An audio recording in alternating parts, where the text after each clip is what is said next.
Hola, soy Ramón Bernadó. Estamos aquí en los estudios de Nueva Alcarria para grabar un programa más de Centauros de la Alcarria, el programa de cine de Guadalajara. Como todas las semanas tenemos a nuestro director, amigo y sin embargo compañero Javi Pastrana. Buenas a Y, todos. y hoy tenemos la presencia especial de un gran guadalajareño que es Mario de Benito, compositor de música, director de cine también, y ahora nos vas a contar más de tus actividades, Mario. Mario, que tú tienes dos cualidades muy grandes de principio, que naciste en un año estupendo, el 58, como yo, y que eres de Taravilla, del Alto Tajo. Ya sabes que yo esa zona la amo especialmente porque mi actividad profesional como médico empezó en Alustante, ahí estuve 2 años, un sitio sensacional, y es una zona que me gusta profundamente. Hemos veraneado en Peralejos de las Truchas bastantes veces. Y dime, ¿cuándo fue la última vez que te bañaste en la laguna de Taravilla? Pues hará es octubre del año pasado. Bueno, pues entonces hace más tiempo. Todos los años hay que bañarse. Hay que bañarse en la laguna de En la laguna, pero como nosotros nos bañamos. Sí, sí. Nada de crema, o sea, una toallita por fuera Sí, y a pelo, hacerte un a pelo. recorrido. A pelo. A pelo. Y te tiras y que los peces y las corrientes... Te voy a contar, tengo un vídeo grabado en mi YouTube de la laguna de Taravilla, ¿no? Entonces iba ahí con la familia, porque fuimos toda la familia, y también vino mi hermana de Zaragoza y tal, a Peralejo de las Truchas, y un día nos fuimos a bañar, lógicamente, a la laguna de Taravilla, y nadie se atrevía, porque todo el mundo dice, debe estar helada, agua, y me echó yo al agua, y con un cuerpo escombro absolutamente como el mío, o sea, luciendo cuerpo escombro, y me echo al agua y digo eso, está suave, está fresquita. Y ya la gente ya se animó, el perro fue el siguiente que se echó. O sea, que la verdad es que un vídeo muy divertido que me gusta de ver de vez en cuando. Eso es precioso, pero ya sabes tú que el único problema de la laguna es salir. Sí, bueno, ahí yo para nadar uso gafas graduadas, gafas de nadar. ¿Ah, sí? Graduadas y de buceo, porque es que si no, no veo nada. Yo Es un profesional, lo yo creo. tengo muchas dioptrías, y si no voy con gafas graduadas en el agua, no veo nada, ¿no? Cuando no había este tipo de ingenios, mi familia se reía muchísimo porque yo salía del mar y hasta que encontraba la sombrilla del color. Te silbaban, ¿no? Allí el sonido, ¿no? Se partían de ¡Ramón! risa. Entonces, me acababan de regalar unas gafas de bucear graduadas estupendas que valían un dineral, y mi nieto, que tenía como 2 años, cogió y las tiró así, a la orillica, ¡pum! Y cayeron, se hundieron en el fango y aún deben de estar ahí. No se pudo encontrar.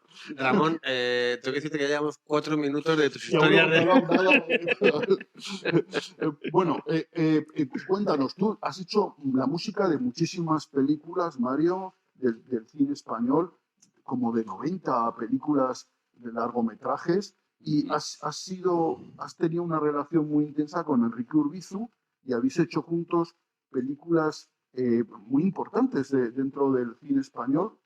Cuéntanos un poco, yo quería saber cómo es el proceso de creación de la música de una película. Normalmente la música se pone cuando la película ya está terminada, cuando ya está toda montada, es cuando se pone la música a la película. ¿Y qué manera es la de funcionar? ¿Te dice el director qué quiere en cada escena? ¿Cuál es la idea general de la película? ¿O eres tú el que, viendo la película, da las sugerencias, o haces tú la banda a ver qué pasa? ¿Cómo funciona el asunto? Ya. Y específicamente con Enrique Urbizu, y también nos puedes contar con otros directores. También has trabajado con Carlos Iglesias, has hecho... Ramón, te veo que estás decidido hoy a no dejar hablar al invitado. Me voy a contener. Ya disculparás. No, por Dios, eso es un placer. La verdad es que es una muy buena pregunta, porque claro, efectivamente, ¿cuál es primero, cómo se trabaja con los directores, ¿no? Pues depende del director, pero normalmente la película cuando me llega, pues nosotros ya tenemos hecho muchas cosas, porque casi con todos los directores que he trabajado, sobre todo con los más cercanos a mí, porque trabajas una vez, pues al final no tienes esa confianza, pero con los que trabajo y partiendo de Enrique Urbizu, que para mí es el alma de mi vida y de nuestro cine, y de nuestro cine en este país, pues creo que es una manera muy, muy bonita de trabajar y es empezar con el guión. Ahora, por ejemplo, estamos empezando una serie, que no se puede decir el nombre, pero que si Dios quiere haremos. Entonces, nosotros estamos trabajando ya en el guión. En el primer contacto que tenemos es cuando me ha mandado el guión. Y sobre eso, cuando viene él por primera vez, ya hacemos una primera escucha de unas armonías, de una melodía que me gusta o al revés, simplemente de un fondo que nos gustaría que tuviera la película, porque de esa manera él también tiene ya dentro de él esos tempos que va a utilizar, ¿no? Aunque luego no siempre aquello que compones sobre el guión, no siempre, funciona en la película. Hay algunas veces que te sorprende porque luego cuando actores, cuando todo el mundo se pone a dirigir, pues claro, luego hay cambios. Pero con Enrique eso pasa pocas veces. Con Enrique tiene, desde el guión tiene clara la escena y desde la escena tiene claro lo que quiere contar y lo que quiere transmitir y difiere mucho, muy poco, perdón, difiere muy poco de lo que realmente te dice. Entonces, pues trabajamos con el guión, trabajamos luego una vez que llega el primer montaje, sigo trabajando y prácticamente cuando está hecha la película, la música que se puede oír ahora, porque antes casi era utilizar el piano y punto, pero ahora prácticamente con los equipamientos que hay puedes oírla sin grabarla todavía con músicos definitivos, pero la puedes oír. Entonces, prácticamente es como un guante. No con todos pasa eso, con Enrique, con Carlos, pero sobre todo con Enrique. Enrique para eso me ha dejado trabajar y me ha encontrado porque no hay mejor cosa que a un creador o una persona que crea que le dejen que fluya su imaginación. Mario, vosotros cuando habláis de lo que es la historia, del guión, ¿habláis de lo que es la escena o habláis también de lo que es el subtexto, de lo que quiere transmitir a lo mejor la escena por debajo? Pues mira, ahí es donde estamos. Claro, la música al final son sentimientos, pero en uno de los cursos, que alguna vez haremos alguno, en uno de los cursos cuando estoy en la universidad y damos esta materia, efectivamente, la música lo primero que tiene que tener es sentimiento, pero tiene que tener sentimiento de la escena.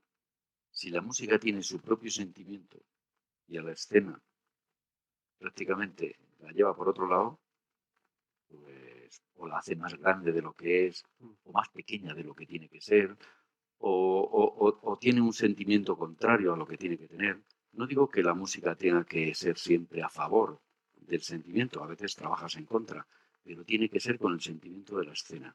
Con el sentimiento de la escena. Por supuesto que si hay cosas alrededor que pueden transmitir la música es lo que no se ve a veces. Es que ahora mismo hay un debate, a veces cuando se critica, por ejemplo, a Christopher Nolan, que hace música muy incidental y se echa de menos a lo mejor los leitmotivs que había antes, ¿tú ahí qué postura coges? No, yo creo que hemos perdido en la música. Lo siento hablar así, pero creo que Ennio Morricone ahora mismo, el trabajo que tendría sería un trabajo complicado, porque Ennio Morricone, Henry Mancini, o sea, mis maestros, Nino Rota, por supuesto que Hans Zimmer, pero Hans Zimmer se va adecuando. Hans Zimmer, sus últimas películas son casi más fondos y armonías que melodías. O sea, cada vez se va transmitiendo eso. ¿Por qué? Porque necesitamos tener alrededor de la película una cantidad de música que cubra absolutamente todo el territorio que queremos, tanto el territorio visual como el territorio auditivo. O sea, cada vez que sale un personaje hay música, cada vez que hay una transición hay música, cada vez que hay un silencio hay música. No, la película, lo que queremos contar, tiene que tener audios, músicas, pero silencios, sobre todo. Es que tenemos que contar con el silencio. Perdona, que he dicho Christopher Nolan, me Sí, refería a Hans Zimmer. Hans Zimmer. Menos mal que me has entendido, Sí, sí, perfectamente. porque estoy aquí hoy a multitarea y no... No te preocupes, eso lo quitas y ya está. ¿Sabes lo que te digo? Nada, lo dejamos, que la gente sepa que soy humano. No, que sí, que me parece muy bien. Mario, yo siempre he pensado que la buena música de cine es esa, que el espectador no se da cuenta, pero que sí le puede mover sentimientos, como tú decías. Y es la música que se nota poco, ¿no? A mí eso siempre me ha gustado mucho, ¿no? Cuando a veces oigo la música y digo, "Uf, esto lo noto demasiado", ahí esa sensación de que de pronto te están manipulando, a mí me molesta mucho, ¿no? No sé si me explico. Sí, Y ese perfectamente. punto de conseguir que una cosa te mueva sentimientos, pero que no te des cuenta de que te los está moviendo, a mí me parece súper complicada, ¿no? Porque hay que encontrar un punto que es mágico en el que puedas conseguir eso, ¿no? Sin que te des cuenta de que lo estás haciendo. O sea, entonces ahí está la clave, ¿no? Y eso es, a mi modo de ver, fundamental en la música de cine. ¿Compartes Sí, esta idea? totalmente. O sea, vamos, mira, lo más difícil es el llegar, ¿no? El llegar, no sobresalir ni quedarte abajo. Eso es lo más difícil, el punto, ¿no? Ese punto donde tú tienes que estar. A veces cuando hablamos de estas cosas, Enrique y yo sobre todo, que pues hablamos de que a veces poco es mucho, ¿no? O sea, Enrique no se caracteriza porque lleva mucha música en sus películas. Si tú te das cuenta en No habrá paz para los malvados, o sea, la música está cuando tiene que incidir. Hay muchos tramos de la película que no Tiene nada. Sí. El principio, por ejemplo, de la película es un principio que tiene casi 5 minutos. No lleva nada absolutamente. O sea, la acción es cuando entra, no sé si se acuerda de la película, cuando entra Sí. Coronado, Hombre, no con entra, detalle, pero la pero idea. entra Coronado ahí, le da el primer, dijéramos, que entra al garito y mata a No alguien. entiendo cómo este personaje Ahí puede está. estar todavía en O la sea, policía. a pelo. Entra la música cuando descubre que hay una cámara. Entonces entra la música, porque ahí incidimos.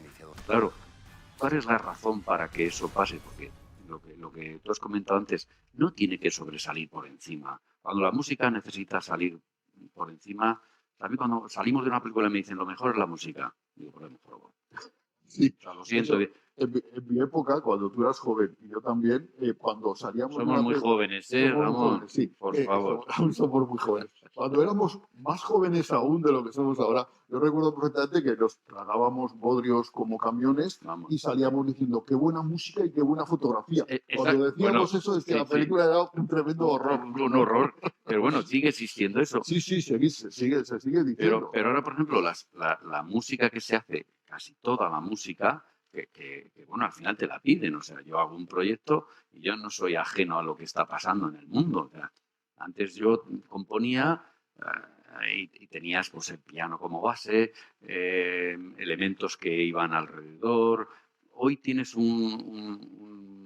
dijéramos, un programa que te cubre absolutamente todos los baremos de la música, todos. Y si hay algo nuevo que quieres poner, tú dices, necesito un... ¿Cómo se llama este instrumento? Hardy-Gardy. Haces tal y te lo traes. No te digo que funcione, pero tú ya lo has oído. Ya no necesitas contarle una historia al director para que lo oiga, lo está oyendo. O sea, eso está muy bien, está genial, porque tienes acceso a todo eso. Pero claro, yo les digo siempre a mis alumnos, les digo, mirad, empezar a componer al revés. Porque ¿qué hacen ellos? Ellos cogen y dicen, venga, una base. Venga, la base. Carmina Burana, venga. La base. Va. Ahora sobre esto voy a montar un fondo de orquesta, una armonía, imagínate, pues yo qué sé, Hans Zimmer, cualquiera de ellas, una armonía. Venga. Y ahora voy a intentar buscar una melodía. Digo, pues ya la has fastidiado. Porque todo es tan grande que cuando llegas a la armonía, ya cualquier cosa vale. Y es que, mira, prueba. Quita la orquesta de Hans Zimmer, o sea, el fondo. Quita la percusión, la base de Carmina Burana. Quita absolutamente todo. Y te coges con la que eres guitarrista con una guitarra y te vas a hacer una melodía. lo que has hablado antes, precisamente de que antes se utilizaban esos leitmotiv, que son los leitmotiv de toda la vida, y con eso, claro, que hacía la gente, pues tú tenías ya eso que busca todo el mundo. En América se llamaban los silbadores, había silbadores especializados en eso. O sea, pues, tirorirorón, ahí está. O tan, tan, tan, tan. Claro, todo el mundo sabe qué es eso, nada más que un leitmotiv. Entonces, ¿por qué se llega a ese punto ahora mismo? Porque todo está al alcance de todos y está genial, pero hazlo al revés. Cógete y búscate, porque buscar un leitmotiv es difícil. Probablemente uno de los leitmotivs que mejor ha funcionado en la historia del cine, porque levantaba también la escena, es el de Tiburón, ¿no? Por supuesto. Mira, esa es otra de las. Mira, esa es una música que si tú te das cuenta, cuando hacen Tiburón, o sea, cuando ruedan Tiburón, la película, claro, tienen que poner un saludador. Estamos aquí en un sitio especial, y entonces pasa gente por ahí, lo parece muy bonito. Lo que es el directo. Bueno, pues cuando cogen Tiburón, o sea, empiezan a rodarlo, claro, hay un bicho que tiene que aparecer, que es el tiburón. Y el tiburón, claro, pues las primeras, y me contaban, a veces, pues claro, a veces en los simposios estos ves a gente, y me contaba uno de los jefes de producción de la película, que la primera vez que salen y juegan el tiburón, bueno, pero lo ruedan. La segunda, dice, bueno, había escenas que, claro, ¿qué pasa? Que el tiburón llega a un momento que Steven Spielberg, que es un tío listo, esto de enseñar mucho el tiburón, No va a funcionar. no va a funcionar. Entonces, tú el agua la ves el agua, la ves a la chica que está allí nadando y todo el mundo piensa, algo va a aparecer. Pero ¿quién aparece?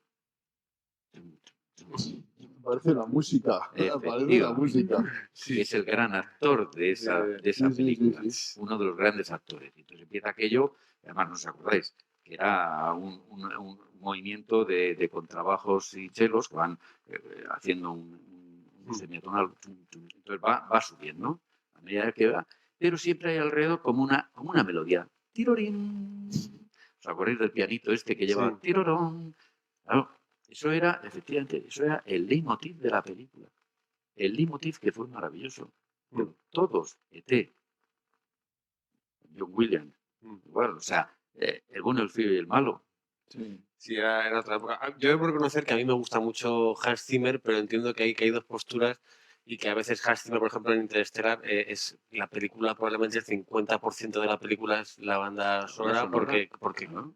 se Es, pone- es que es lo que hace Hans Zimmer en esa película es dar precisamente a la escena la amplitud que se necesita y es esas oscuridades, esas profundidades, ese espacio, ese movimiento auditivo, que es genial, ¿no? Si a mí Hans Zimmer me parece estupendo, lo que pasa es que Hans Zimmer en cuestiones de tiempo, por eso me he referido antes a él, claro, tiene que ir cambiando como va cambiando todo el mundo. una cosa, tú antes has hablado de Enrique Urbizu y trabajar con Enrique Urbizu también es trabajar con Coronado. Claro. ¿Tienes asociado musicalmente a Coronado con algo? Bueno, a Coronado, nosotros, a Coronado lo tengo asociado. Nosotros hicimos una primera película hace muchos años, Enrique y yo, que era Carballo, pero bueno, ahí trabajamos con unos actores que no tenían nada que ver con cómo luego se fue desarrollando. Pero la primera vez que trabajamos con Coronado fue en la Caja 507. Y claro, la Caja 507, él venía de hacer unos papeles que nada tenían que ver con lo que era el cine de Enrique. Y claro, de buenas a primeras, ese Coronado que venía de hacer otros papeles que no tengo nada en contra de ellos, pero unas películas donde hacía de galán, a venir a una película donde... De repente Coronado se hace policía. Tipo malo. En esta te hace malo. O sea, en esta de la Caja es un tipo bueno. Entonces, ¿qué pasa? Que tú cuando lo valoras dices, hay que cambiarle todo. Y lo primero que le cambiamos fue también la música. La música era una música, siempre decía Resines, ¿por qué a Coronado siempre le haces esa música entre Coronado? Chumbromón, chumbromón. Y a mí, ya no. macho, es que, pues oye, no es lo mismo. Tú eres un pobre hombrecito, director de un banco, que van a quitarte la caja, que te van a robar, a la mujer la has vuelto loca, te han matado a la hija, pues eres un pobrecito desgraciado. Oye, Ramón, eso no lo habíamos pensado. ¿Hay celos entre actores por la banda sonora? Pues vamos a ver, no hay celos, hay bromas, hay bromas. O sea, Siempre, sí. siempre, sí, dicho así, siempre me decía eso, José siempre me decía lo mismo. Qué bien, qué bueno. Siempre me decía, Antonio me decía, macho, este es que lo pone siempre ver, y a mí. Pero bueno, esos son bromas entre ellos.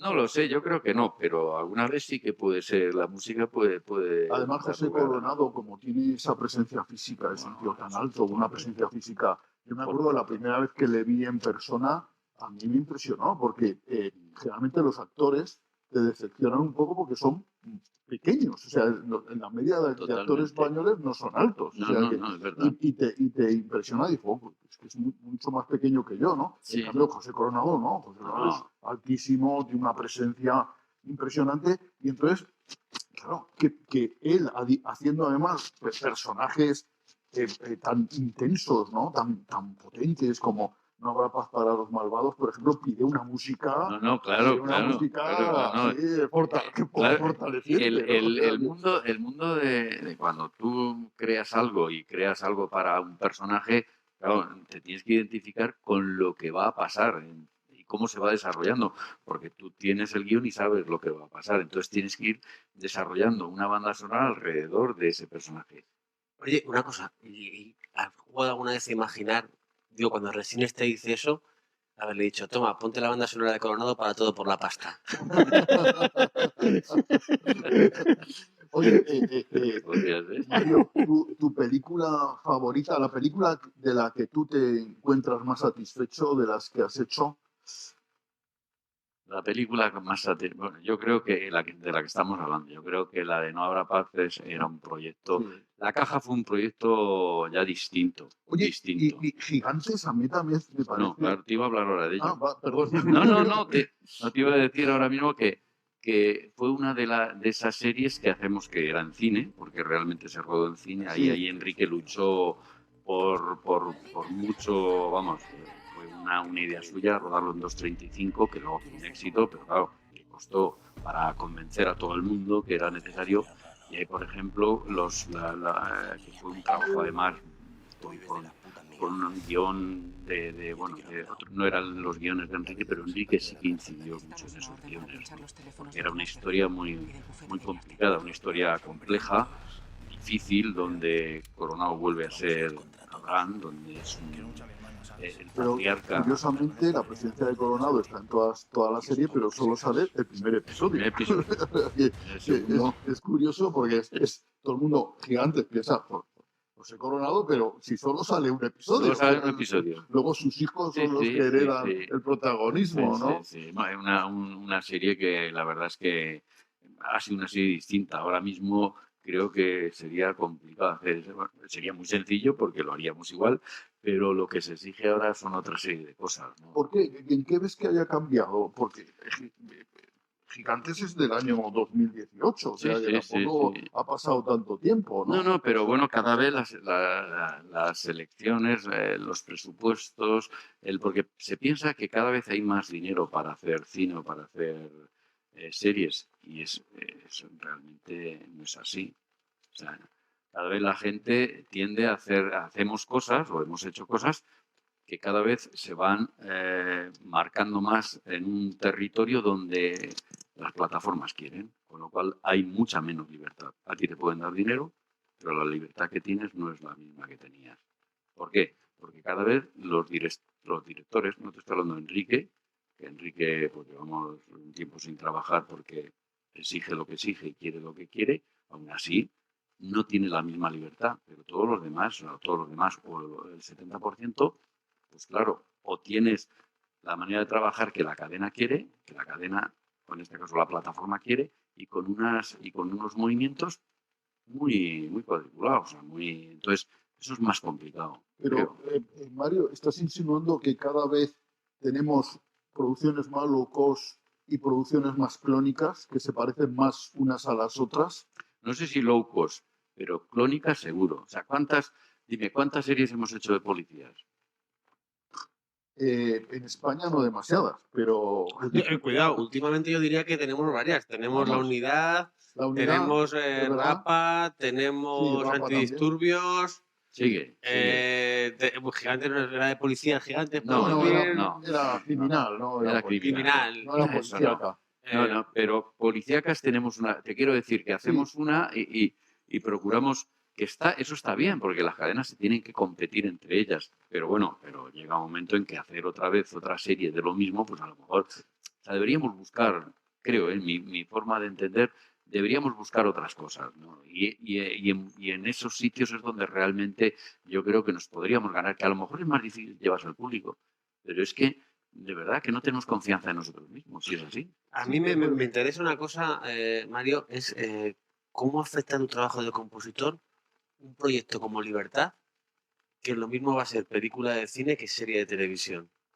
Pues eso al principio no, bueno, al principio la película, eso es como una especie de movimiento después de haber hecho la serie. O sea, la serie la hacemos en un tiempo, hacemos 5 capítulos, es un western español muy, bueno, pues muy bonito, pero pues no sé si realmente está distribuido como debería estar, ni siquiera si la gente se entera que realmente hemos hecho una serie de este tipo, ¿entiendes? Pero después de eso, cuando terminamos la serie, pues era la época de la pandemia, donde fue difícil trabajar, porque fue una época muy complicada, donde íbamos a las salas y estábamos solos. Había 5 o 6 personas, trabajando. Cada uno, o sea, Enrique estaba aquí, yo me ponía en el centro, la otra persona se ponía a 4 butacas. O sea, era complicadísimo. Donde tenía que ir un coche para llevarte. Yo iba en mi coche, gracias a Dios, a mí me dieron un pase y iba en mi coche, pero yo recuerdo de haber hecho, como me gusta la cámara mucho, haber cogido imágenes saliendo desde el estudio de la avenida de Badajoz hasta Atocha, que era donde teníamos los visionados, y no haber ni un coche, ni un taxi, nada, absolutamente nada. Yo llegaba allí y aparcaba en un sitio donde me dejaban, era un garaje, donde me dejaban un sitio especial para aparcar, para poder, o sea, fue una época tremenda. Cuando estábamos allí, que estábamos trabajando, nos dicen que, bueno, pues que habría que hacer una película de estreno, una película para estrenar en salas. Claro, eso no es así de sencillo, ¿no? Entonces, bueno, pues hubo que hacer otro montaje y hubo que hacer otra composición anexa a lo que teníamos hecho. Claro, porque yo imagino que cuando tú piensas en una banda sonora, también piensas que la banda sonora vaya creciendo con la película. Claro. Y al quitarle capítulos o escenas, hay pasos de ese crecimiento natural que te lo cercenan. Claro, a lo mejor, no, y que claro, dices, ¿y ahora por qué viene esto? Aquí estabas con una música, un final de capítulo donde realmente aquello subía, y vas a subirlo para volver otra vez a caer, eso era ridículo, todo eso tienes que quitarlo. Las elixis musicales, claro, ¿verdad?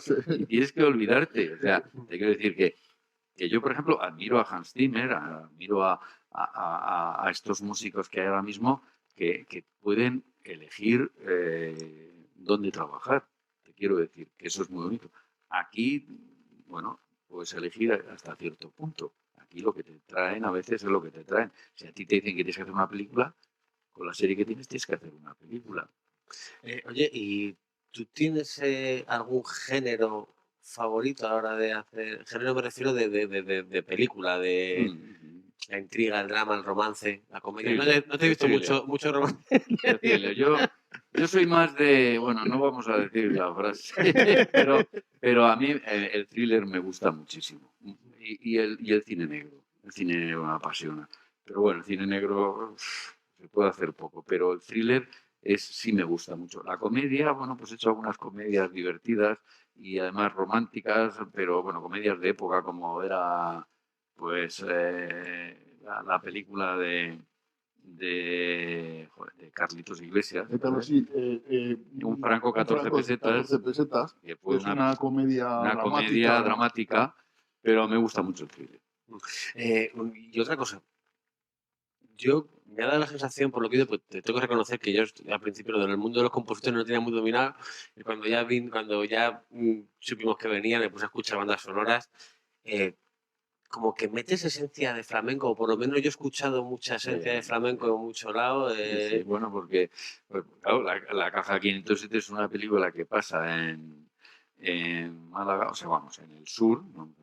Sí, en la Costa del Sol. En la Costa del Sol, y bueno, pues hay una base ahí que queríamos utilizar, pero ahí no hay mucho flamenco, pero por ejemplo, en Gigantes hay bastante flamenco, porque claro, tú date cuenta que la mitad de los personajes, o sea, hay digamos, una parte en la cual está nuestros protagonistas, que son los que venden la droga, los hermanos, ¿sabes? Entonces, hay una parte muy importante, pero hay otra parte que es la parte gitana, digamos que son los que mueven el cotarro también como ellos, ¿sabes?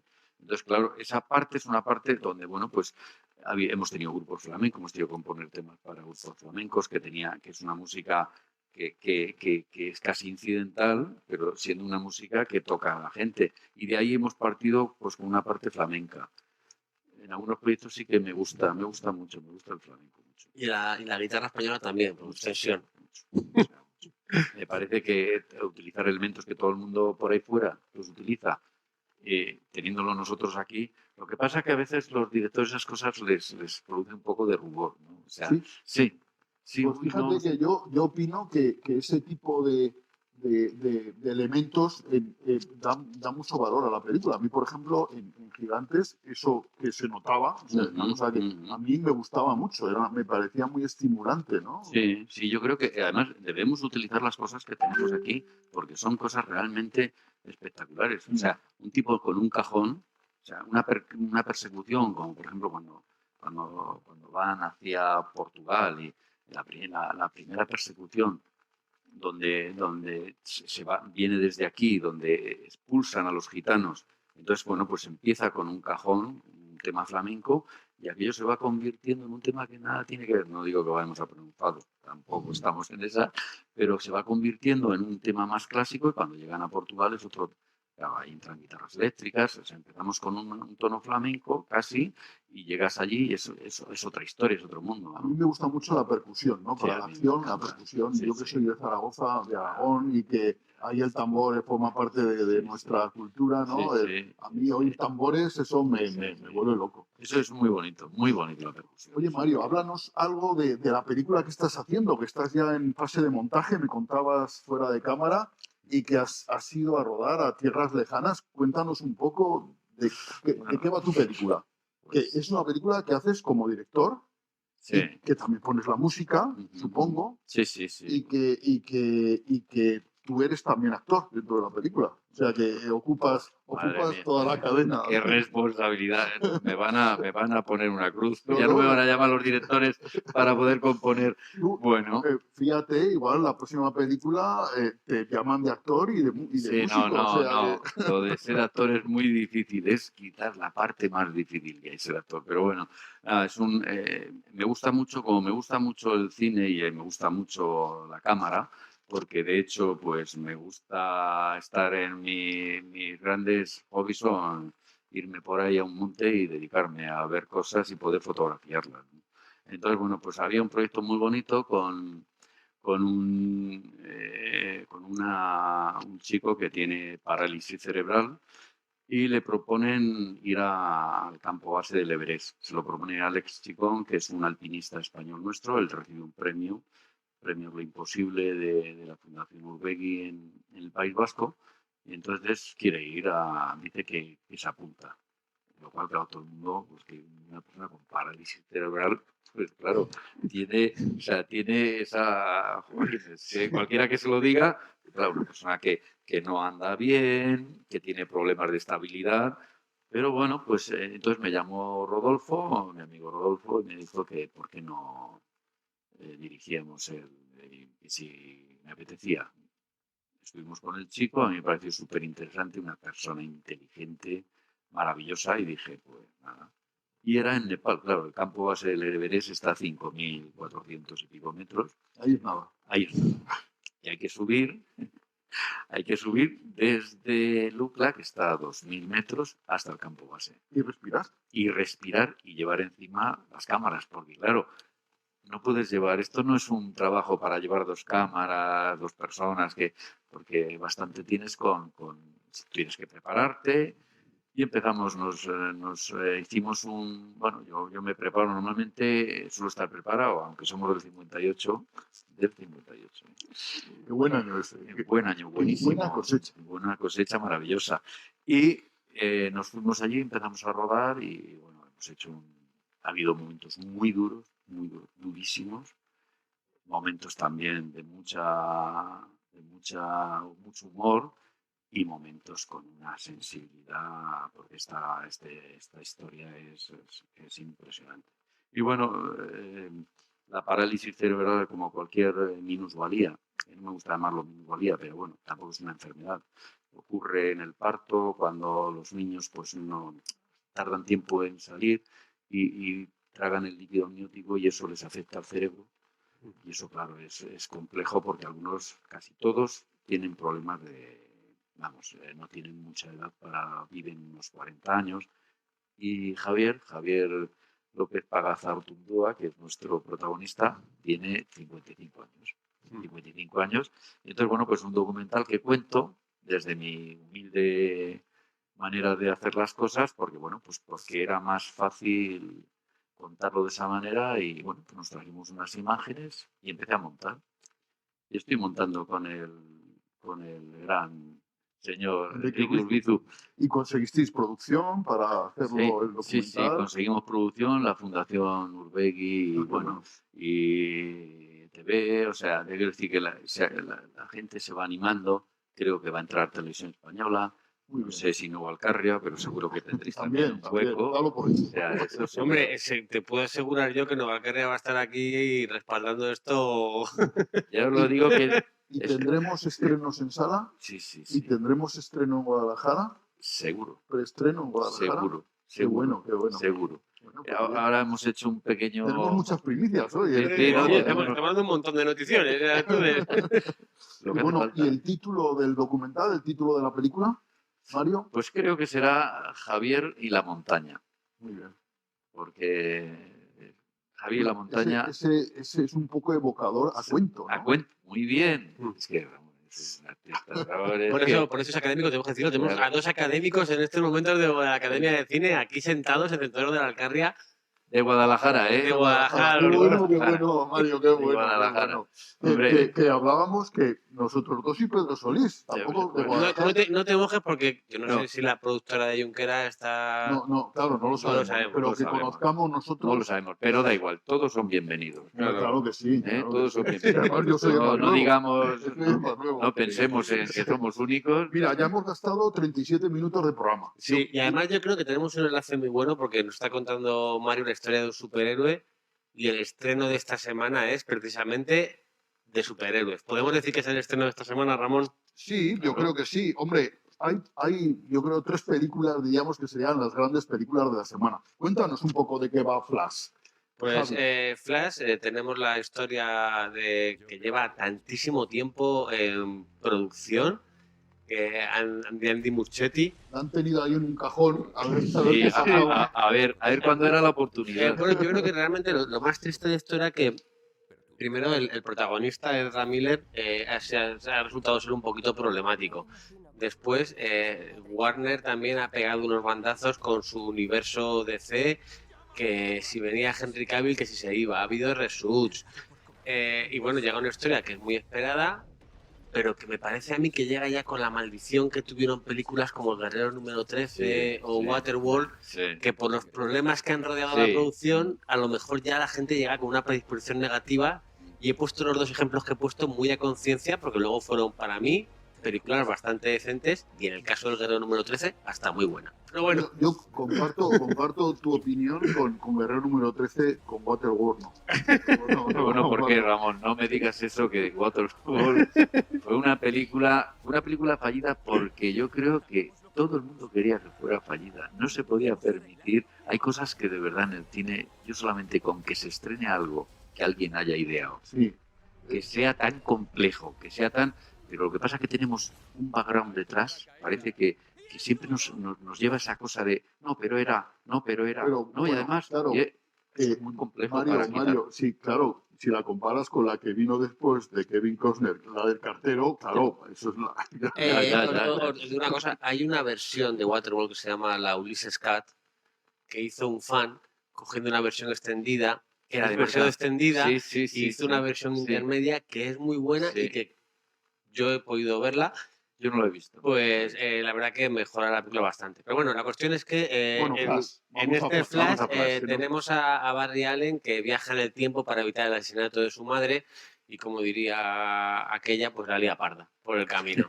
Entonces el general Todo por Zod... mi madre, todo por mi Todo madre. por mi madre. Es Maribel Verdú, vamos a decirlo. Sí. Que no, a mí me parece uno de los grandes atractivos de la película es Maribel Verdú, que siempre se había resistido al cine internacional, aquí accede a hacer de madre de Flash, ¿no? O sea, yo creo que está muy bien eso, ¿no? Pues además eso nos permite recuperar a Michael Shannon como Zod, un actor estupendo. Estupendo, sí. Impresionante.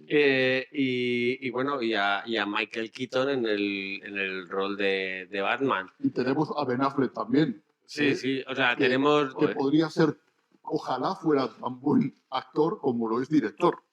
Bueno, a mí como Batman me gusta, ¿eh? Y yo Sí, he visto sí, papeles que me parece que no hace... pero sí es verdad que es mejor director, probablemente. Bueno, algunas cosas, si tú lo sacas a veces de su contexto, él es mejor actor cuando le sacas de los papeles genéricos que ha hecho siempre.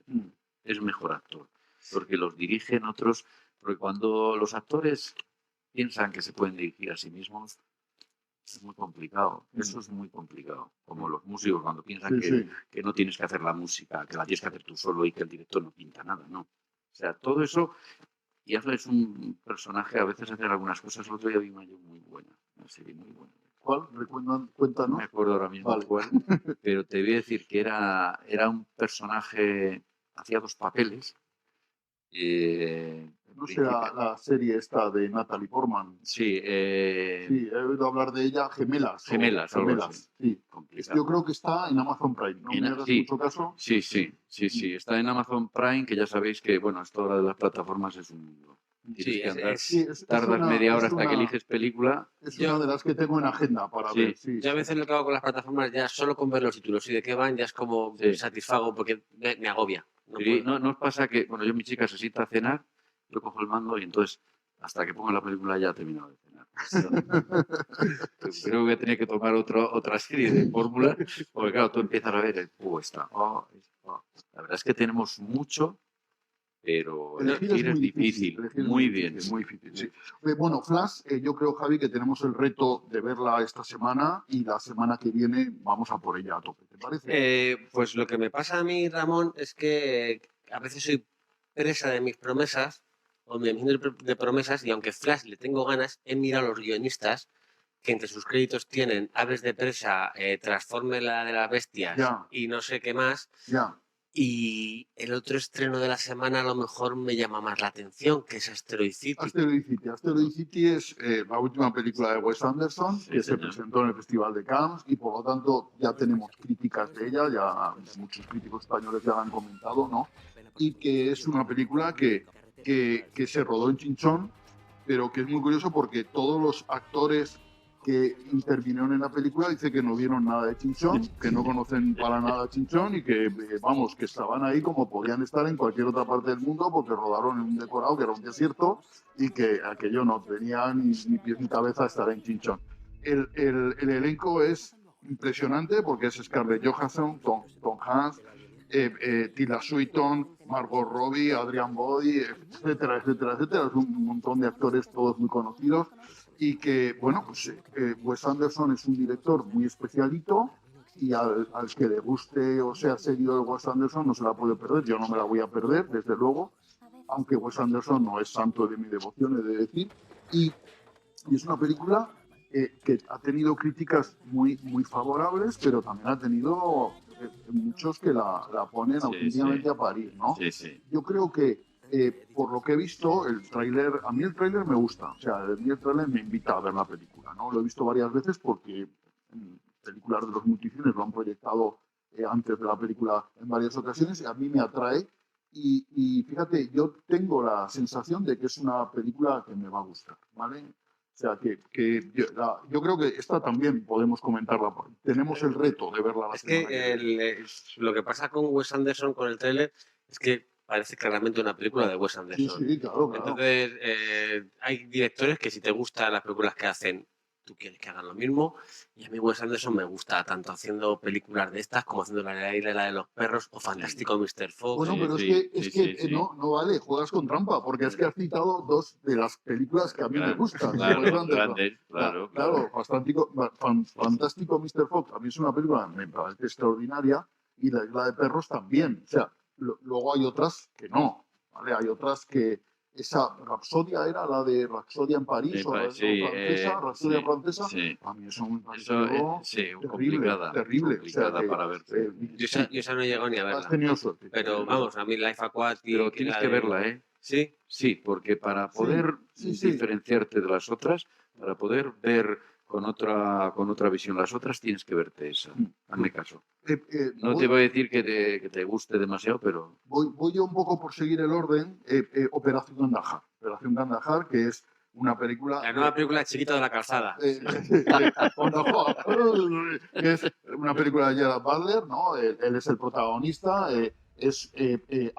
Hace una cosa súper buena, que es hace explosionar una central nuclear en Irán para fastidiar a los iraníes, y luego el tío encima se quiere escapar de Irán y entonces lo organizan y tiene que recorrer, no sé, 400 millas para llegar a Kandahar, donde lo va a extraer la CIA. Es un agente de los buenos, es un agente de la CIA, de la gente de bien, gente de bien.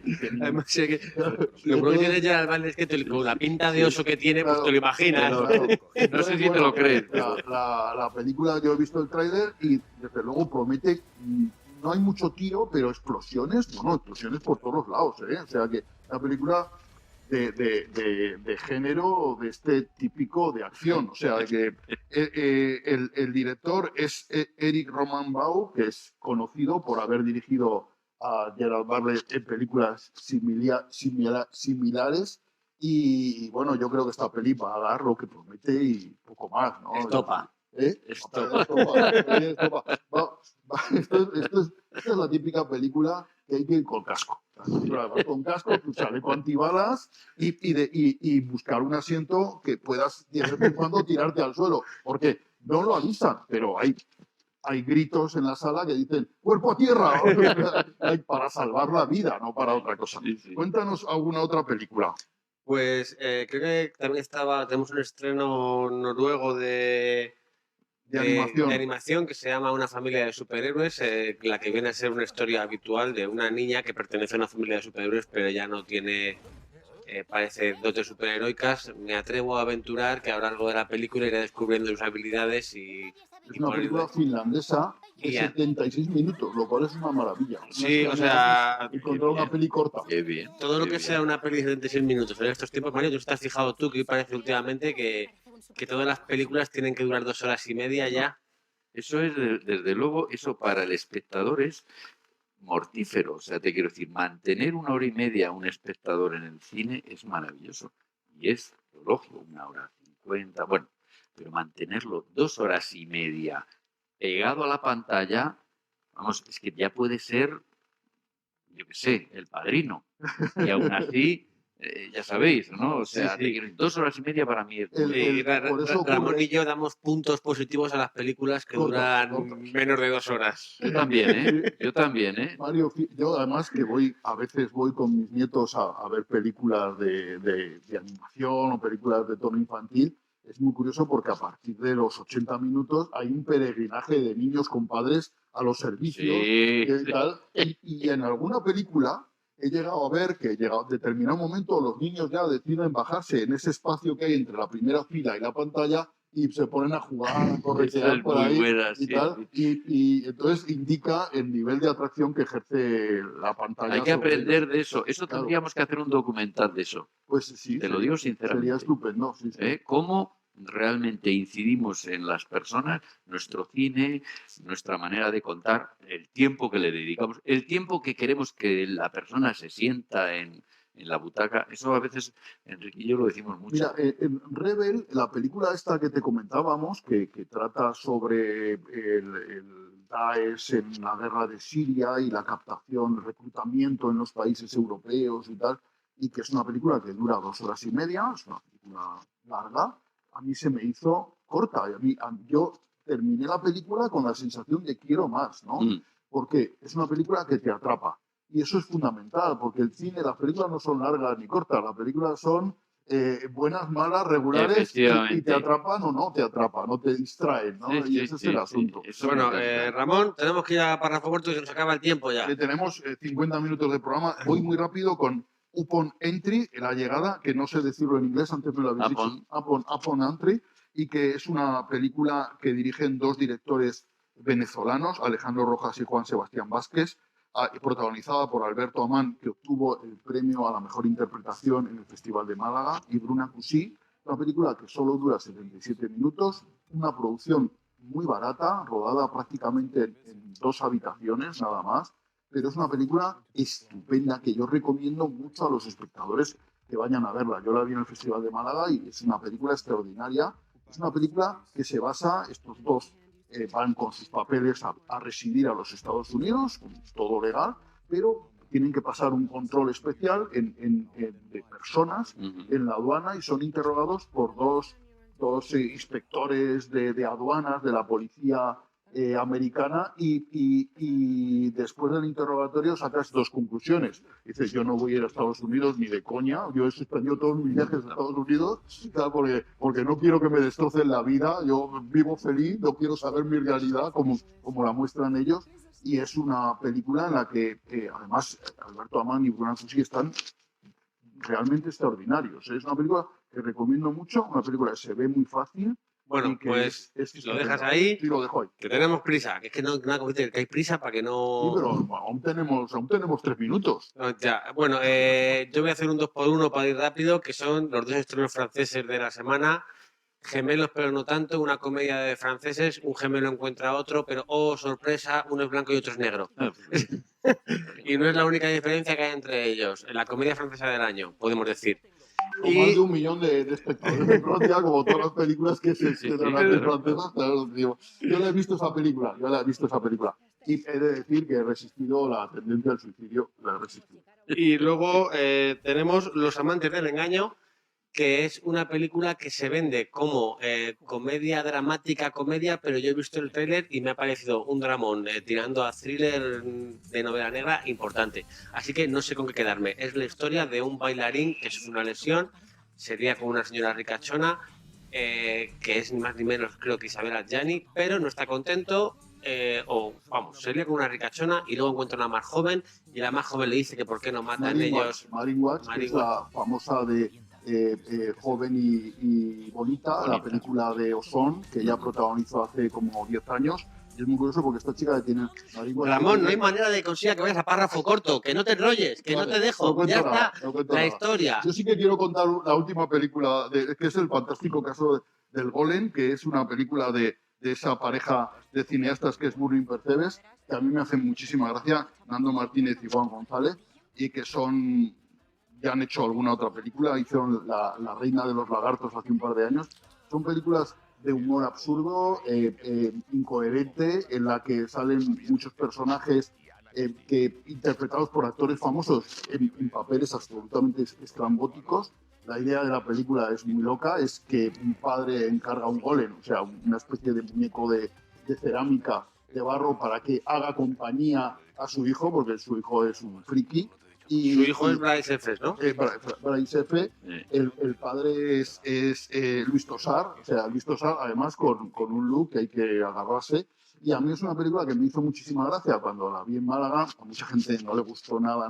A mí me pareció súper graciosa. Es un humor difícil con el que hay que conectar, y si conectas te lo puedes pasar muy bien. Pero fíjate el casting, Bryce F., Bruna Cusí, que en el Festival de Málaga interpretó 3 películas, Luis Tosar, Ana Castillo, Javier Botet, que a mí me parece un actor inconmensurable, y muchísimos más. Bueno, como pues Roberto vamos también. A ir despidiendo. El fantástico caso del Golem. En la parte podcast vamos a hablar de La desconocida, un thriller un tanto fallido pero bastante interesante. También vamos a hablar de Maestro del Engaño, una película con 2 partes que la primera se hace excesivamente larga, pero la segunda está bien. Y Ramón despide, por favor, a nuestro invitado que ha hecho el honor de aguantarnos aquí Por durante Dios, 50 Mario, minutos. muchísimas placer gracias hablar por de tu cine. presencia, por tu paciencia con Por nosotros. Ha sido una entrevista, a mi modo de ver, estupenda. Yo me lo he pasado muy bien. Agradecemos mucho que hayas estado con nosotros y te invitamos a volver otro día, porque tú que Pues eres no, hombre.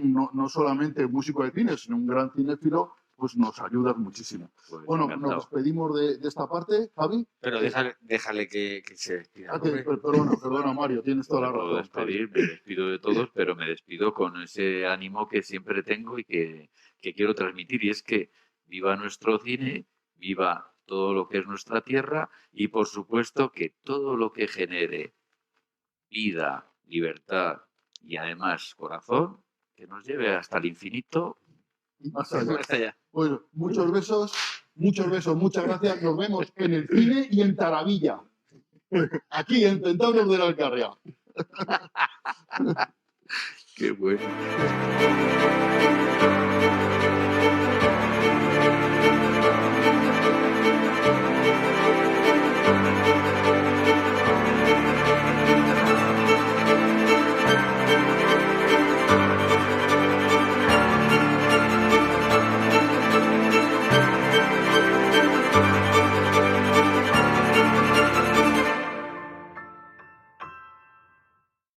Seguimos aquí en Centauros de la Alcarria, en esta parte podcast del programa, en la que vamos a comentar 2 películas que Javi y yo hemos visto esta semana y vamos a intentar analizarlas un poco profundamente y avisando que Profunda, estamos... pero rápidamente, que llevamos hoy que me van a despedir al final.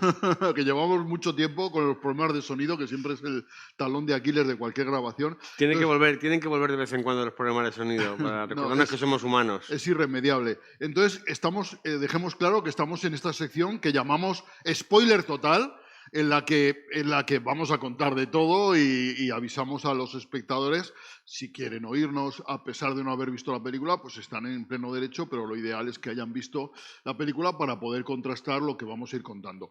¿Y con qué película quieres que empecemos, Javi? Pues yo quiero que empecemos con la que me ha parecido más interesante, que es La Desconocida. Ah, La Desconocida.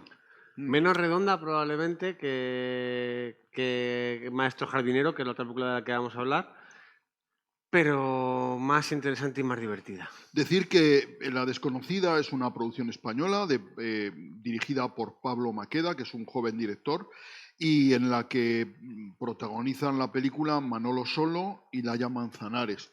Y luego Eva Llorat tiene un papel muy secundario, pero muy potente, ¿no? ¿No te gusta el papel de Eva Llorat? Me parece innecesario. Totalmente. Parece paja al... Sí, pero a mí, aunque es un... Mira, ya sabes que esta película está basada en una obra de teatro, ¿no? Y la película adolece, a mi modo de ver, de ese defecto, que es muy teatral, porque el diálogo sostiene toda la película, es todo diálogo, aunque es verdad que la han situado en exteriores, pero la película sigue basándose en el diálogo. Pero la relación fundamental entre Laia Manzanares y Manolo Solo, ese es el meollo de la película. Eva Llorat tiene un papel muy secundario, es la mujer de Manolo Solo y sitúa un poco la realidad de este personaje fuera de su relación con Laia Manzanares. Y desde ese punto de vista me parece interesante, ¿no? Porque Eva Llorat dice cosas que son muy divertidas, como que el cine engorda, ¿no? El que se pasa la vida de Manolo Solo en el hogar es estar viendo siempre películas. Bueno, ya, pero es que no estoy de acuerdo con eso. No estoy de acuerdo, o sea, pero vamos, ¿cómo vamos por partes o entramos a saco por todo o vamos con este punto de Eva Llorat? No, lo que tú quieras, Javi. A ver, a mí es una película que dices tú que es excesivamente teatral y se nota. A mí eso no es ningún problema. Creo que esta película tiene un referente clarísimo que es Hard Candy. Y Hard Candy es una película que también podría ser considerada muy teatral, pero que a mí me parece excelentísima. Me parece muy buena película y mantiene la tensión. Yo creo que estas películas que como La muerte y la doncella, creo que era, ¿no te Mm. acuerdas de Sigourney Sí, Weaver sí, con Ben Sigourney Kingsley? Weaver, sí. Son películas que si realmente están bien construidas, ese diálogo y esa reducción de espacios, o 12 hombres sin piedad, a mí me funcionan. El problema que le veo a la película es que necesita salirse y probablemente necesita ocupar metraje, y es cuando mete el personaje de Eva Yorak, que realmente no llega a interaccionar en ningún momento con Manuel Solo. No, nunca, porque Laia Manzanares es la que la contacta con ella, la visita en su hogar, pero aprovechando que no está Manolo Solo, ¿no? Entonces, claro, Eso forma parte, sí que es interesante, porque ahí el personaje de Laia Manzanares sí que cobra ese aspecto, ahí empieza a cobrar ese aspecto turbio que luego se va a desarrollar más, pero ¿no? es un aspecto turbio que realmente no te aporta nada después al final, porque no es que tenga... podría funcionar si al final apareciera la mujer en algún momento diciendo, pues mira, te he visto, qué malo eres, ¿no? Lo que haces, y ya funciona porque Leia Manzanares desconocía a la mujer y la llevaba, pero es que ni la mujer ni la hija, o sea, que realmente aunque ella dijera, vamos a contar la sinopsis.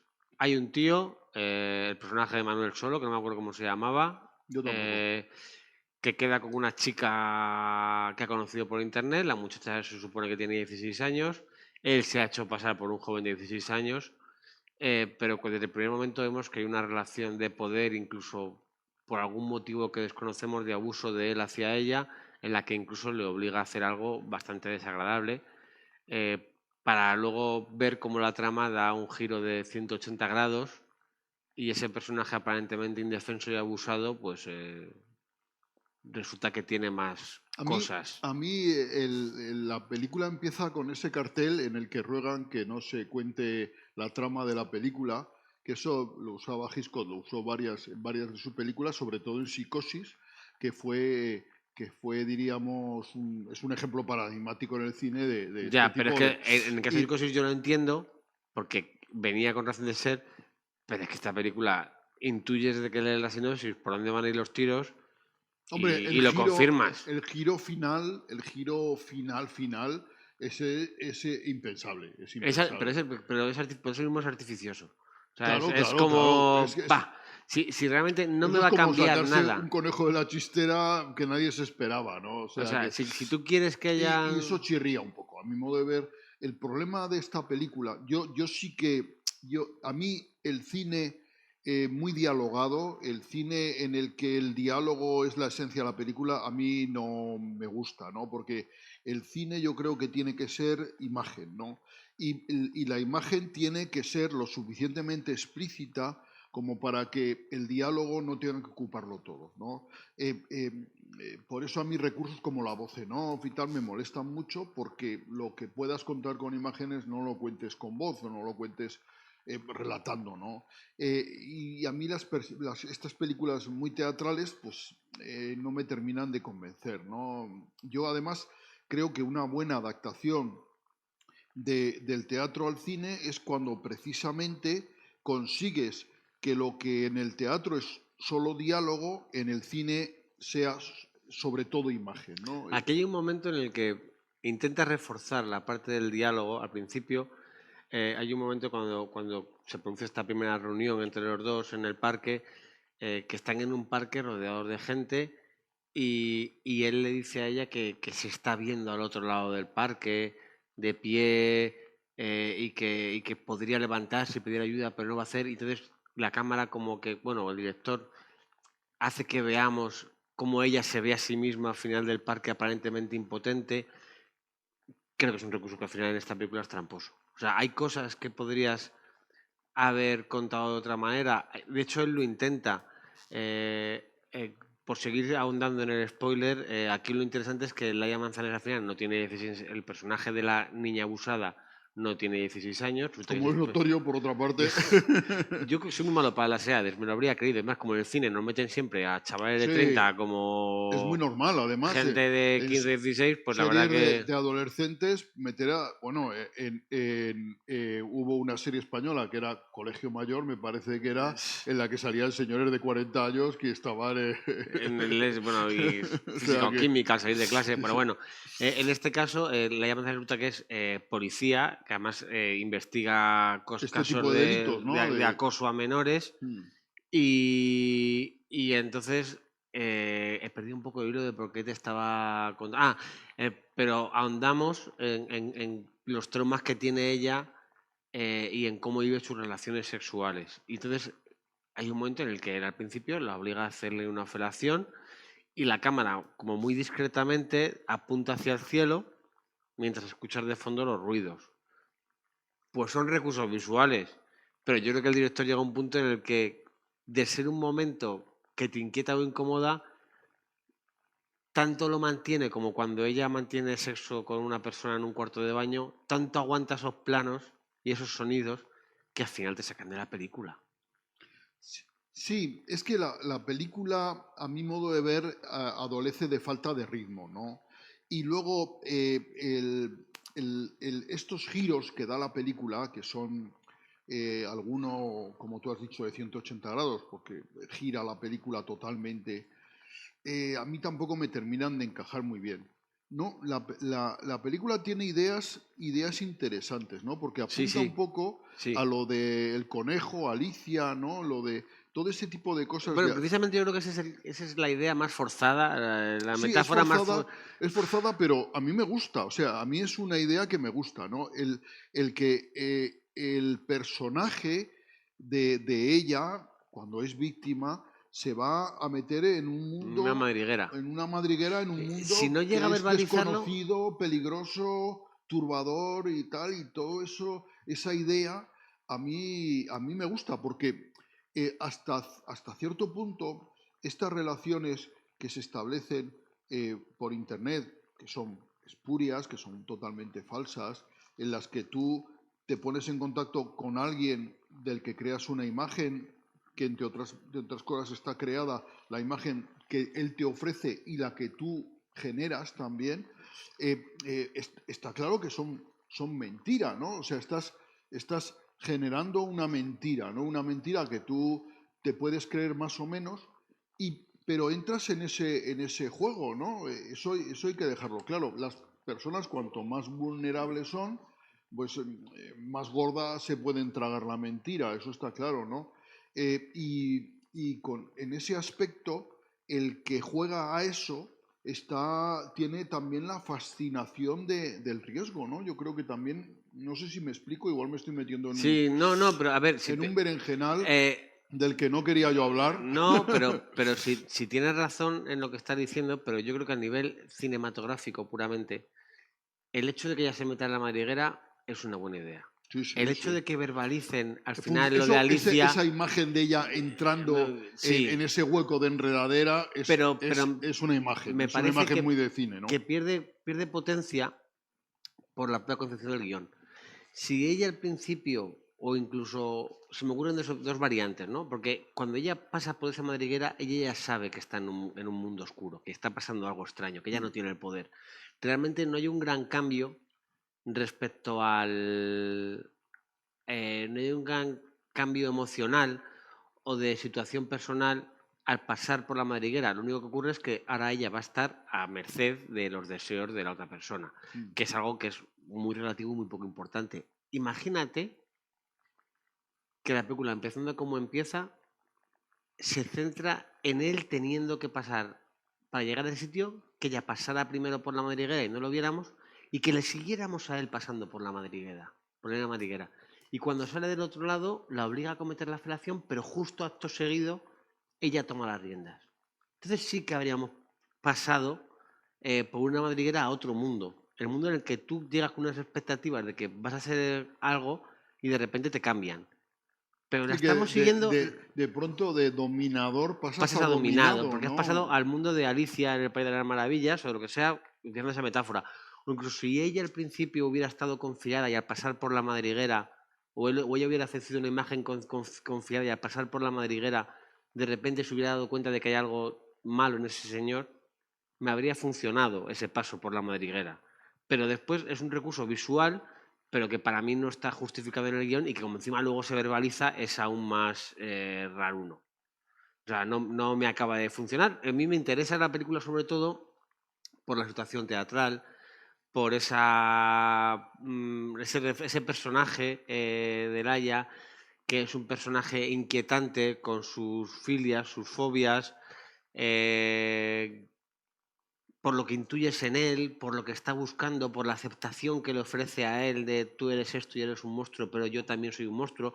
Y sin embargo no me funciona el hecho de que él de repente, con las cosas que debe haber hecho, diga, pues no te entierro. Mira, chico, con toda la cosa que has hecho, que de repente aquí te pongas en plan víctima, no me cuadra.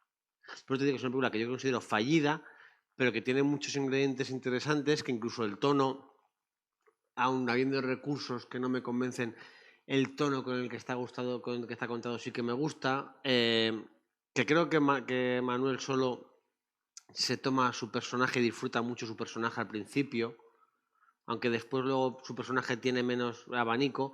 Y creo que Laia Manzanares hace un personaje que a ella le viene muy bien, porque ya lo ha hecho más veces, de persona inquietante, de persona turbia.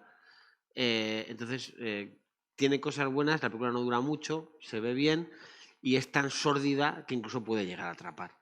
Sí. Desde esa sordidez. Sí, lo de la sordidez, la verdad es que la película es sordida desde el principio. O sea, la película no da.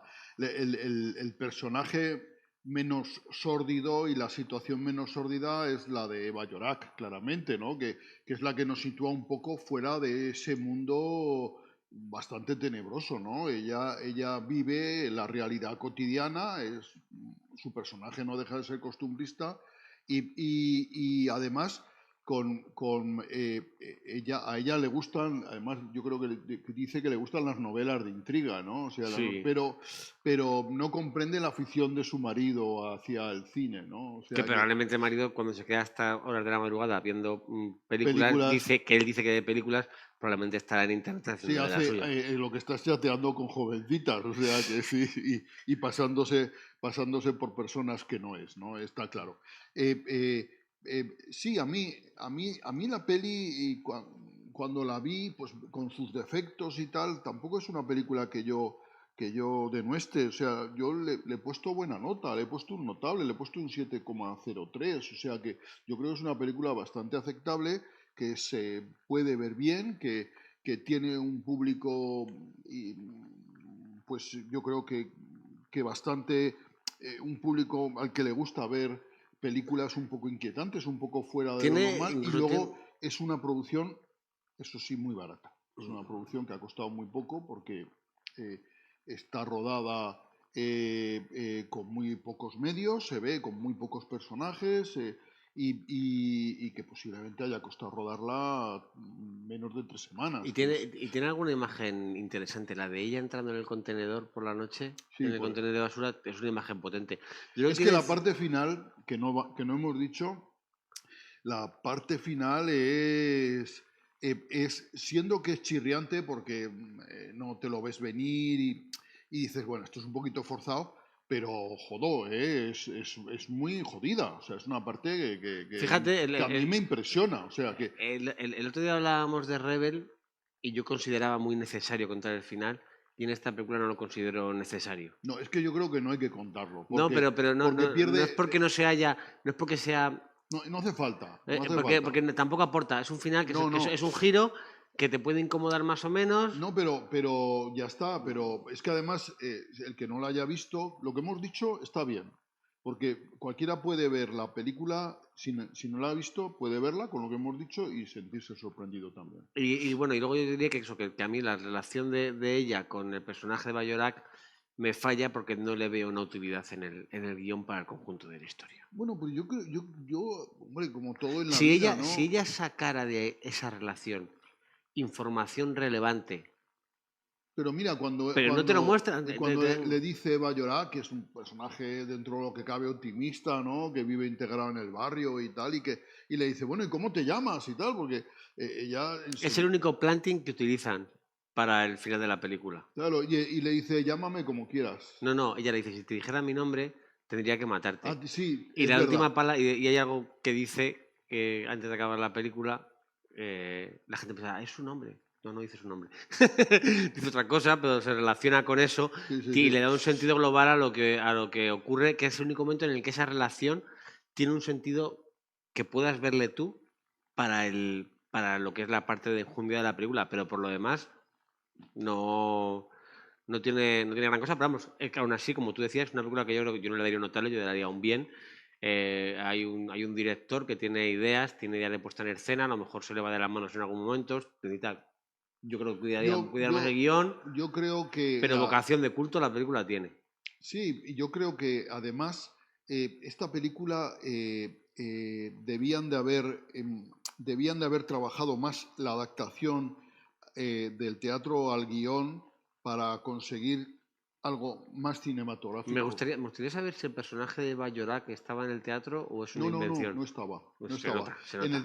En el teatro solo eran los dos personajes, la chica y el teatro es un diálogo largo entre los dos personajes. No hay más personajes y solo hay un decorado. Y pues yo creo que le vendría mejor.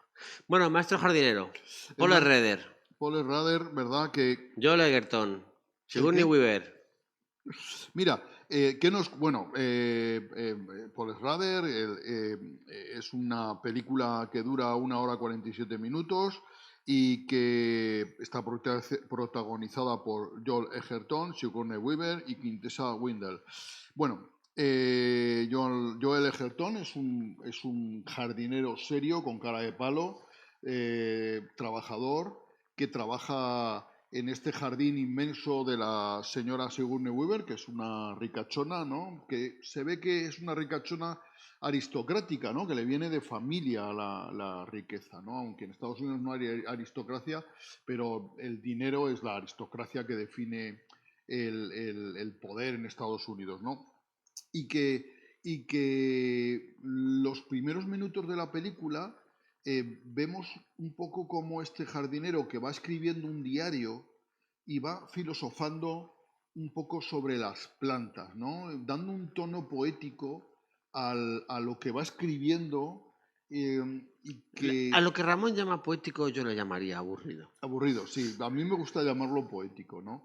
Y en el que vemos en que él posiblemente, luego eso nos lo van a ir contando más explícitamente, tenga un pasado turbio, ¿no? Cuando ya la peli entra en materia y nos va enseñando a modo de flashback y cuando nos enseña el torso de este individuo, comprendemos su pasado, ¿no? Y comprendemos que es un pasado turbio en el que Paul Schrader siempre en sus películas cuenta el fracaso del sueño americano, habla de personajes heridos, personajes que intentan redimirse y generalmente no lo consiguen. En una sociedad muy hostil, siempre el ejemplo típico es el guión de Taxi Driver que hablábamos la semana pasada y que esa historia es la que cuenta una y otra vez Paul Schrader en diferentes personajes, en diferentes situaciones, ¿no?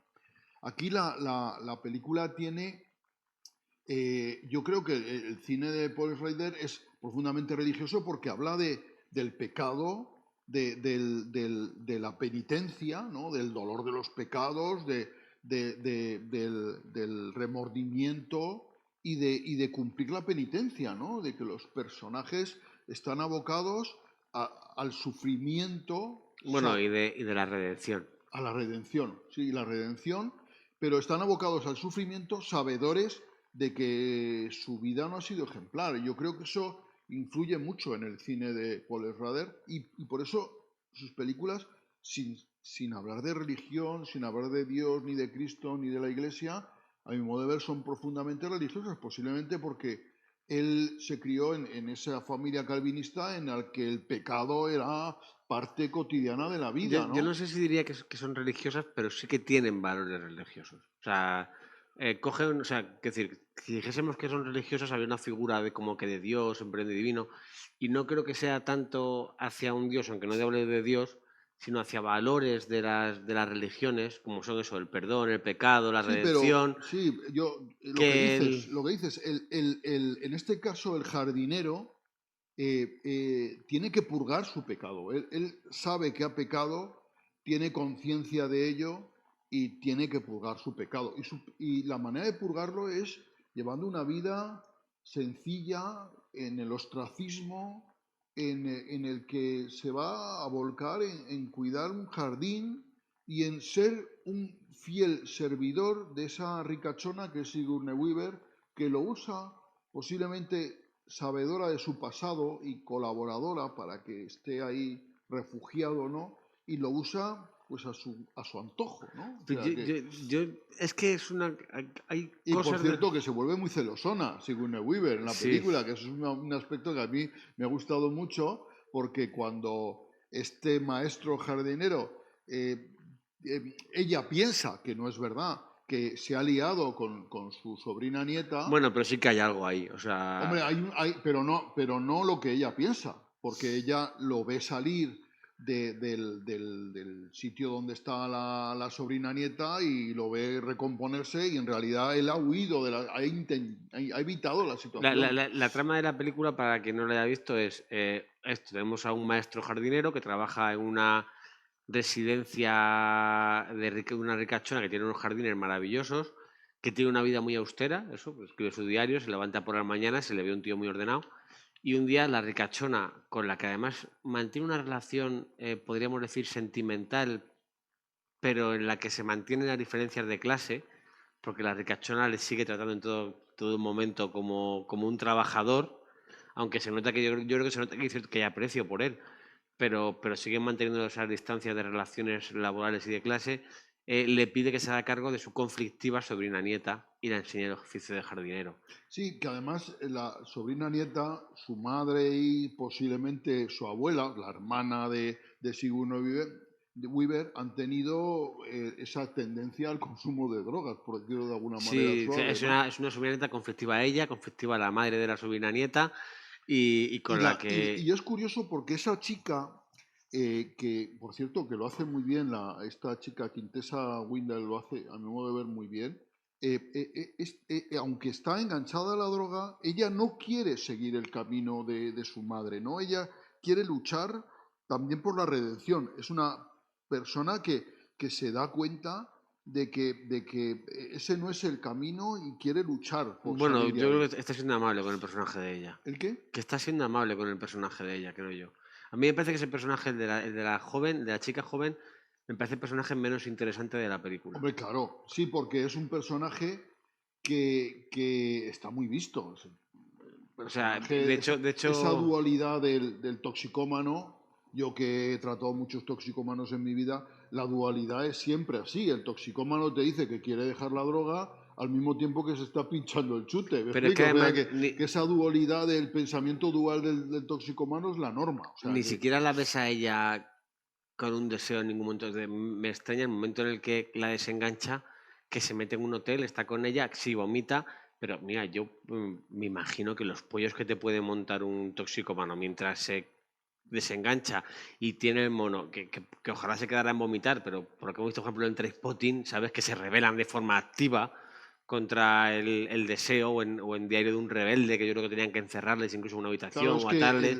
el problema de la heroína es que produce un síndrome de abstinencia absolutamente brutal.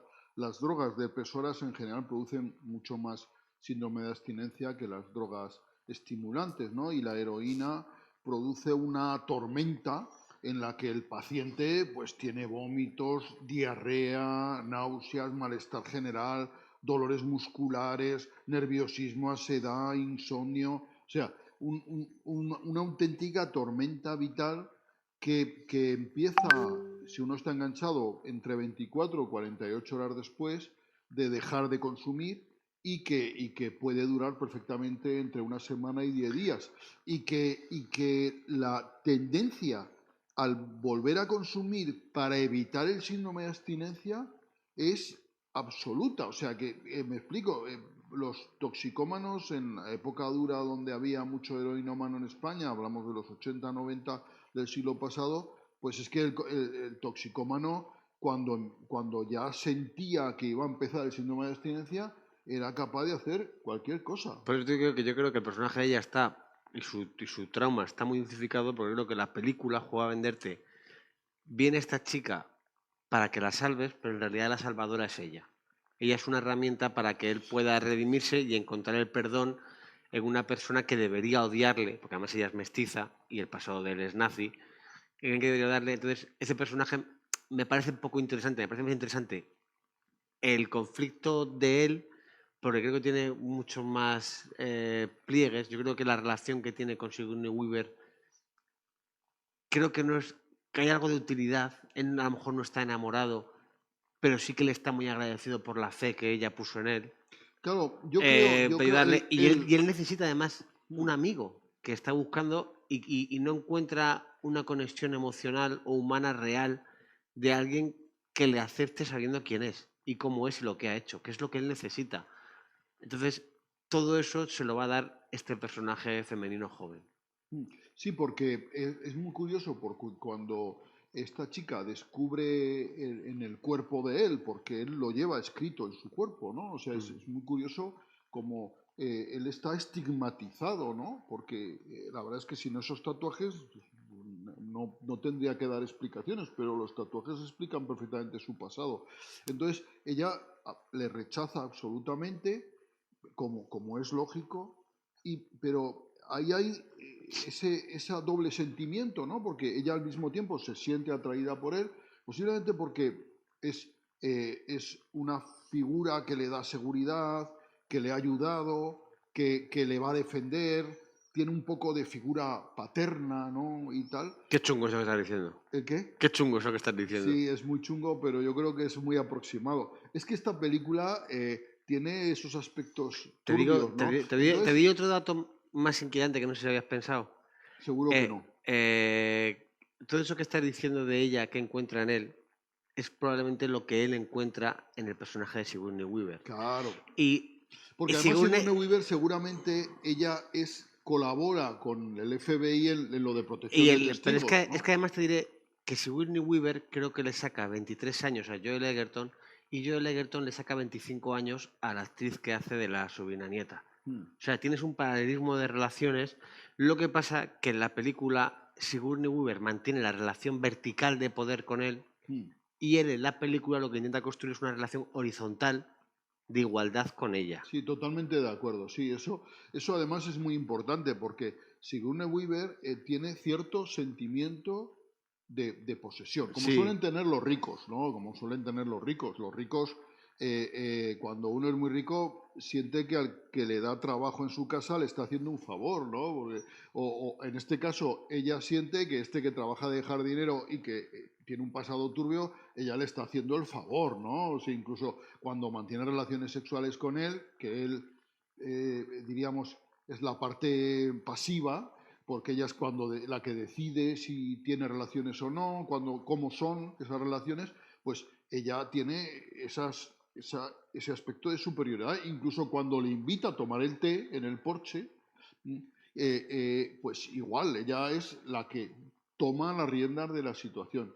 Y cuando a mí ese momento en el que él es atraído sexualmente por la joven muchacha y él la evita, posiblemente porque encuentra que hay una diferencia de edad y que incluso puede romperse esa situación de equilibrio que mantiene él con su señora, y él sale de la cabaña y recomponiéndose, la otra se pone celosona perdida, pero porque... No porque celosona, no porque esté enamorada de él ni nada parecido, sino porque ella es la dueña y ella es la que no quiere consentir eso. Yo creo que a lo mejor ella sí que está enamorada de él, pero es su clase. De todas formas, hay un momento en esa escena que es muy bueno, un muy buen director, que es cuando él sale y te deja en el plano de la casa de la señora con las luces encendidas del salón. Sí. Y no hace falta que ella aparezca en ningún momento en ninguna de las ventanas para que tú sepas que ahí había un par de ojos viendo la situación. Eso te quería decir, porque mira, Paul Schrader rueda, a mi modo de ver, esta película a mí me gusta mucho. A mí me gusta esto y lo contrario, o sea que no necesariamente quiero decir que sea la única manera de rodar que me gusta a mí. Pero Paul Schrader es un clásico y rueda sus películas como un clásico. O sea, coloca la cámara sin que esta cámara tú la veas destacable, sabe mover la cámara con elegancia y en ningún momento quiere robar protagonismo a la película. En ningún momento quiere ser director protagonista, ¿no? Y su cámara nunca se va a mover, ni va a hacer planos para que tú digas, para que te llamen la atención, ¿no? Bueno, tiene un momento que me parece impropio de él. ¿Cuál? La forma en la que relata el orgasmo. Los dos en un coche por una carretera que va reverdeciendo y van saliendo flores. Ah, bueno, sí, eso a mí me llamó mucho la atención, Claro, porque pues, es un momento mágico de la película, es un momento mágico, suele ser el orgasmo. Justo cuando tiene una relación sexual, sí, en vez de poner el tren entrando por una cueva, te pone eso de las flores. sí, bueno, yo creo que más que el orgasmo es la felicidad del amor, Yo, del enamoramiento, yo creo ¿no? que es el orgasmo de Ramón. Es que tú lo ves todo más sexual. Dejen en Yo a mi comentarios edad, su... yo a mi edad lo veo más romántico, ¿no? A mí me parece, bueno, la escena, para los que no han visto la película, van los dos por una carretera comarcal, ¿no? Espera, te falta el principio. Cuando ella ya sabe el secreto de él, va a la habitación de él. Mm.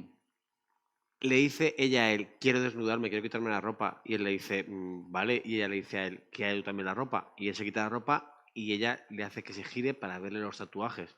Y él va, se acerca a ella, entierra su cara en su vientre y entendemos, desnudos los dos, que ya empieza, pero de ahí pasamos a A la la imagen carretera. de los dos en el coche, van los dos por el coche, por el camino, y de pronto, pues ahí se sienten felices, se asoman por la ventanilla y las cunetas se llenan de flores, de vegetación que va floreciendo a su paso, ¿no? Y se les ve felices, ¿no? Efectivamente, eso no es de Paul Schrader, o sea, eso es una cosa, yo creo que ya se está volviendo viejo, tiene 79 años y yo creo que ya está mayor y dice, voy a meter algo, porque esta película, en contra de todo su resto de filmografía, es una película que tiene optimismo, ¿no? O sea, Y que humor tiene, incluso al final. sí, y que termina bien, o sea, es una Bueno, película... es un poco cruel con el personaje de Sigourney Weaver. Un poco implacable con la decisión que toma él al final. Acaba bien para él, Acaba bien para la pareja, yo creo que acaba bien para los dos. sí, pero para los dos jóvenes, Para los dos para jóvenes. los dos que Pero no es que son... yo a Sigourney Weaver no le tengo ninguna A compasión. mí ¿Qué su quieres personaje que- me produce, yo te digo, creo que es un personaje al final que es incapaz de superar sus propias limitaciones morales y de autoridad, pero es un personaje que sé que por dentro también está sufriendo. Y luego otra cosa que me parece interesante de esta película es que, A mí que sufran los ricos me da absolutamente igual. ¿Qué quieres que te diga? pues como médico no debería... Bueno, ¿qué vamos a hacer? En el cine, ¿no? Lo de por supuesto, esto es otra cosa, pero en el cine me da No, absolutamente si lo decía, igual pero que tú como que médico estás sufran más los cerca de ricos. un rico A que mí, de un... por ejemplo, ver a Trump delante de un tribunal no me produce ni la más mínima compasión, ¿me explico? O sea Luego, que, otra cosa que me parece interesante de esta película es los paralelismos si la coges con El contador de cartas, lo interesante que es ver el paralelismo de las dos películas de personajes con un pasado muy turbulento, que además en las dos películas se cuenta como a retazos, que son personajes que además toda esa turbulencia y dolor interno lo acallan con con un cierto comportamiento obsesivo, sí, compulsivo. eso que dices es muy interesante porque efectivamente los dos comparten esa situación de decir, de tener sus métodos, sus dinámicas y que en cierto modo son siempre los estados obsesivos compulsivos, la obsesión sirve para descargar la tensión que produce, perdón, la compulsión sirve para descargar la tensión que produce la obsesión. O sea, me explico, siempre es así. Entonces, los dos están con sus obsesiones y tienen su compulsión, su vida ordenada, metódica, sus rituales para intentar compensar la situación de la Y, obsesión. Eso está muy bien retratado en las dos y películas. en ambas además acaban cogiendo como gente más joven que ellos, a los que ellos intentan de alguna manera redimir, pero que al final acabarán llevándoles a cada uno por su propio camino de redención, ¿sabes? Es que como yo el mayor voy a intentar que tú hagas lo correcto para sentirme mejor, pero eres tú como al final, como joven y por las decisiones que tomas, quien haces que yo tenga que tomar una decisión activa para lidiar con mis pecados de mi pasado, que en el contador de cartas es una decisión violenta y en esta película también es violenta, pero desde otro punto de vista. Entonces,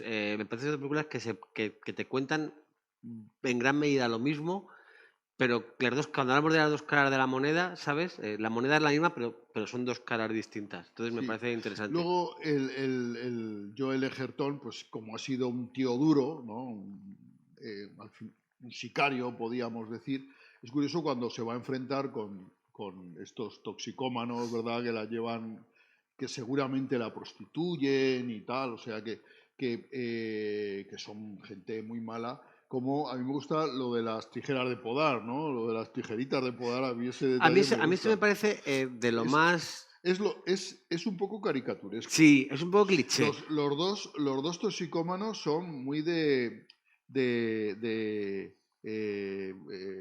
muy de noveleros, ¿no? Son muy de cómic, ¿no? Es un poco, pero a mí el detalle de la tijerita sí que me gusta, ¿no? Porque tú enseñar un instrumento y dices, mira, es que, y además él mismo lo dice, yo esta pinta ridícula que llevo de jardinero, pero tengo la tijerita. O sea que, Y a mí ese momento de la película me parece un poco ridículo porque al final cuando se van haciendo las tijeritas en sí, el pero coche. sí, yo sé que es ridículo. Yo comparto contigo que es, pero a mí me gusta. O sea, Me quedo mucho más a mí- con la acción final que probablemente está idealizada respecto a la realidad, pero aún así intentan hacer un idealismo real, ¿sabes? Que no acaba como Taxi Driver. Que un momento dices, ¿va a acabar esto como Taxi Driver para...? No. Pero bueno, es por una... eso decimos que Raiders se está volviendo un poco mayor Y ya. luego el problema que le Porque veo... sus películas ya empiezan terminando bien, luego no hay violencia extrema y tal. O sea, yo creo que se está haciendo un poco mayor. Sí. El, Yo creo que está bien porque intenta encontrar el amor como elemento de redención. Es una idea que a mí me gusta y sobre todo me gusta en esta a mí película. me parece un poco que al final se me hace un poco tradicional o rancio que esté bien la relación del señor mayor con 20 años mayor que la señora chica joven, pero que la señora que le saca 20 años a él, esa esté mal. Bueno, Esa lectura...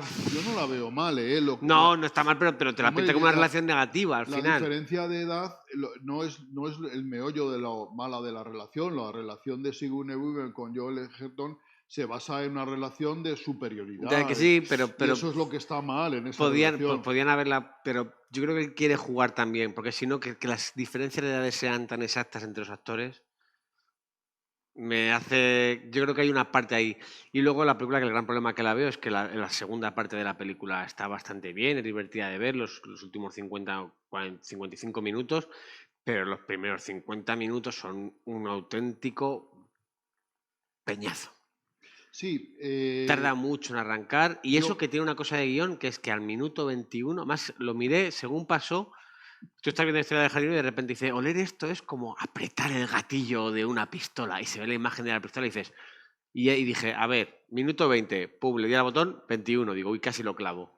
O sea, que es como una relojería, como Hitchcock en los pájaros, sacándote de vez en cuando a los pájaros para decirte, no, que va a pasar algo, tranquilo, aguanta, que va a pasar algo. Pero es que, macho, 50 minutos para que empiecen a pasar cosas de verdad. bueno, a mí, fíjate, a mí no me molesta eso, ¿no? Ese inicio reposado, ese inicio en el que nos está presentando el personaje, pero que intuimos que todo eso que está tan metódico, tan regular, Ramón, tan poético, aquí sé dices, sincero, sé sincero.